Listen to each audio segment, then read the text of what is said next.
recap, last time on English, I was going to say English with the Esters, but there's more people. Last time on English with Team Rio Hondo, we were talking about some of the different holidays from our country. And who remembers the two holidays that we discussed yesterday? Well, 4th of July and Halloween. Perfect. I need new volunteers for this next question. Who remembers an interesting or cool fact about 4th of July?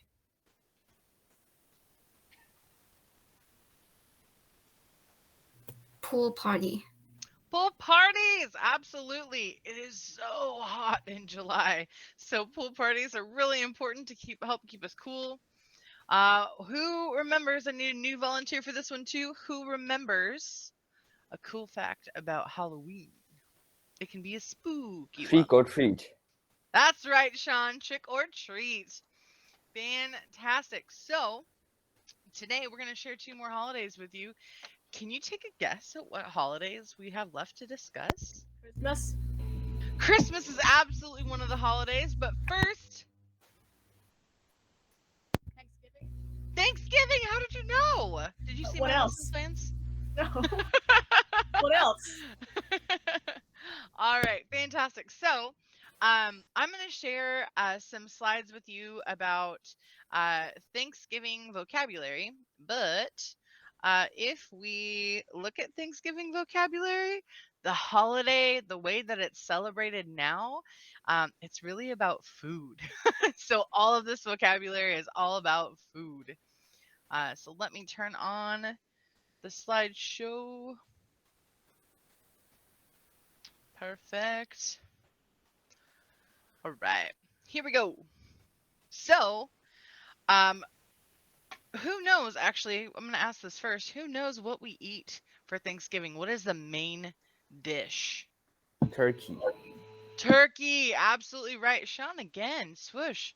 All right, so turkey is our main dish. This is what a turkey looks like. If you don't know what a turkey is, my uncle always told me that I was the turkey at Thanksgiving. He was calling me a goofball. Said I was funny. Okay, so don't be a turkey. So this is kind of what that Thanksgiving meal looks like. And actually, this holiday is one that's developing still. So we're seeing a change in how people address the holiday. It's been called Thanksgiving, but some people are starting to call it new things. And so here you can see this beautiful feast featuring turkey over on the right side. But oftentimes that turkey looks like this. They cook the whole bird. Can anyone take a guess and tell me about how long you think it takes to cook a turkey like that? I actually watched a video talking about how to cook a turkey. I don't remember anything about it, but I'm gonna guess 6 or 5 hours. That's a pretty good guess. Anybody else have a guess? 4 hours. 4 hours. That's also a really good guess. Any guys want to take a stab at it? Stab because it's food. But 1 hour. That's a really good guess. Gals, you are a lot closer. These can take all day to prepare. So depending on the size of the turkey, it can take 5 or 6 hours, or it can take like 8 hours to cook the turkey. So these are something that cook all day. This is such a staple. It's so popular for this holiday that you'll see TV shows. If you're watching a TV show that's a comedy, there's usually somebody who messes up the turkey because it's such an important part of the meal, and because it takes so long to cook, there's almost no way to fix it, right? So oftentimes you'll see that happen. Yeah, Jared, pop in. There's also a presidential tradition to pardon a turkey. Oh yeah. Let a turkey live on the president's behalf. So most excellent. Um, there are people who will cook these turkeys themselves. If they are people like me, I go and buy mine at the grocery store because I'm not going to cook for 8 hours for a turkey. So you can either cook it and it tastes great, or you can buy it from someone who knows how to cook and it tastes great. But other things that we'll have is we'll also serve mashed potatoes. Do you guys eat mashed potatoes? Like, normally we wouldn't, but we'll definitely find them if we go to IKEA. Oh, That's yeah, about yeah. it. That's it. Oh, that's so funny. Carol does. Carol does. I love mashed potatoes. This is one of the most popular sides at Thanksgiving. You'll always see mashed potatoes, and you'll usually see gravy with it. Um, we also traditionally will make green bean casserole. So this is like a creamy casserole with green beans, and then they put on top these crunchy onions. So it's this kind of interesting texture. How many of you like green beans? No. I don't either. It's okay. Jared likes green beans. This is his favorite for Thanksgiving. Most excellent.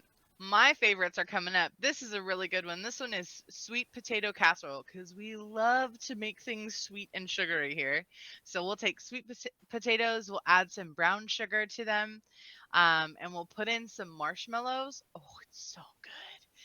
You put the marshmallows on top and you put it in the oven, and the oven kind of toasts them like a campfire does. It's perfect. Um, Other big staples are, oh yeah, Carol.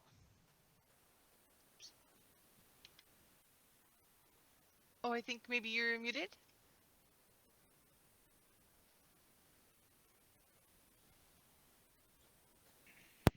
Your microphone's off.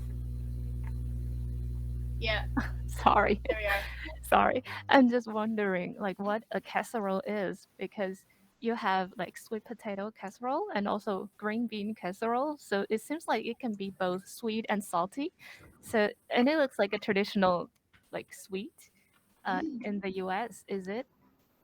Yeah, absolutely. So, our casseroles are typically um, dishes that they're in like a big baking dish. And so it's something that you kind of have to scoop out. But casseroles can be sweet and dessert like, and casseroles can be savory. There are also casseroles that have um, like meat and things in them, so they're the main Ah, course of the meal. So it's ah, really versatile. right, right. I see. Thank you Mm, so much. Thank of you. course. Casseroles are actually one of the things that are very traditionally given to people in times of celebration or times of need. So if someone maybe lost a family member, people will bring them casseroles because it's easy to make. You just put everything in one pot. And then you can also feed your friends for a while they're going through a time to celebrate or while they're going through a hard time. But we love bringing them out at holidays too. Um, Pumpkin pie. Does everybody know about pumpkin pie? I'm also hungry. I was so hungry putting this together.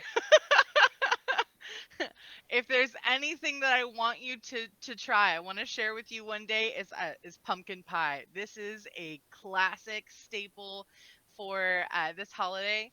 We mash up pumpkin, sweeten it with some spices, and we'll serve it with some whipped cream on top. It's so good. We also have a couple other pies. We'll have pecan pie, and we'll also have sweet potato pie. Now, sweet potato pie looks a lot like pumpkin pie, but it's very different. It's made with sweet potatoes, and this is a dish that is often served in the southern United States. So, places like Texas and Mississippi, you'll see sweet potato pie more often, but it is a really good dish, one not to miss. Um, with this holiday, as you can already tell, a lot of it is about food. And so, we want to take time to think about the crops and the fall harvest. And so crops, who knows what a crop is?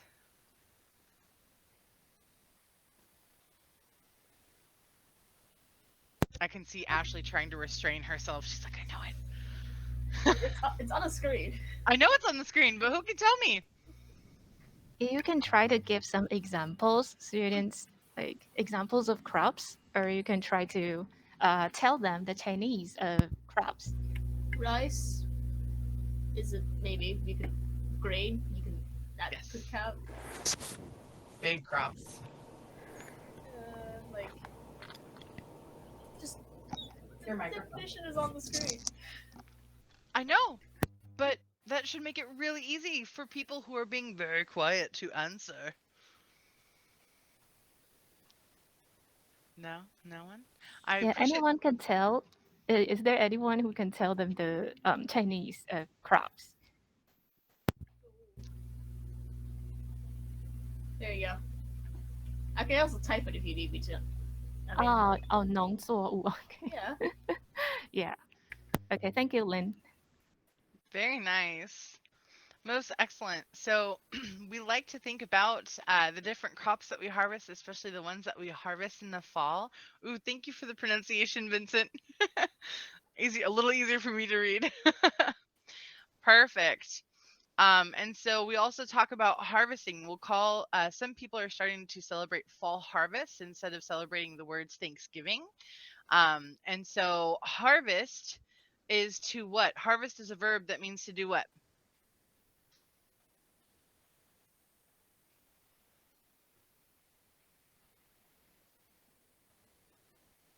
Anybody? I'm pretty sure the girls aren't that high on points, so I'm gonna answer anyway.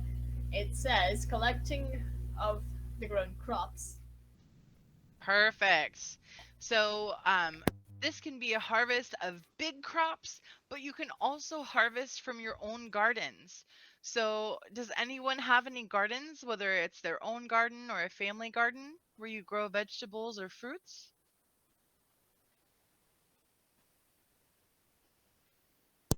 Taiwan is quite a small country, so we don't actually have much land, so we might not have gardens.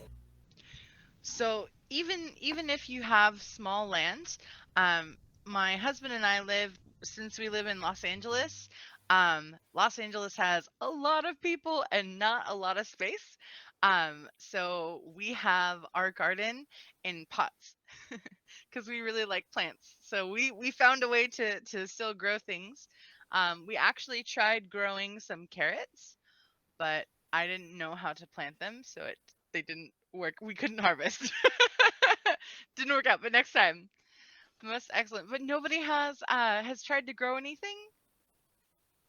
Yeah, and I visited my mom and my dad have a small place, small ground for them to grow something like tomatoes. My dad do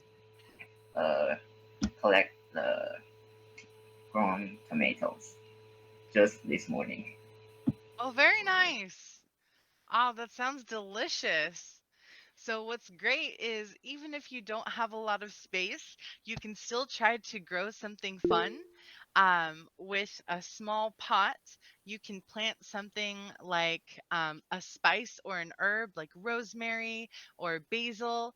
And even if it's not a big fruit or vegetable, you can still add it to your dish or your cooking and it'll make it so good. Jared, go ahead. What season is it currently? Do you know what season it is right now? You mean in Taiwan or In generally? in Taiwan, yeah. Yeah. I would say it's winter actually. Yeah, it's not. Okay. It's after New Year's. It would be spring. It's currently winter. Okay. Very nice. Oh, was that another hint? As a misclick. Oh, sorry. All right, excellent. So, we also focus on, as we're thinking about the harvest and we're spending time with our family, we really want to focus on gratitude, being thankful for not just our family around us, But the people who prepared the meal, for me, that's people at the grocery store because I don't cook very well. That's also the people who harvested the crops and spent the time to plant the crops. We want to be grateful for everyone who was involved in the process of the food coming to our table. Um, it is also a really important time for us to reflect on history. And this is actually why the name is starting to change now, is because as we're starting to understand more about our history, it's really having an impact on people to remind us of the importance of the Native American people who were here when before us, when the pilgrims arrived, and the pilgrims who came to and began to establish some of the colonies here. But I'm not going to get too much into that. I'm going to pass it over to Juan, who's going to talk a little bit more about those people.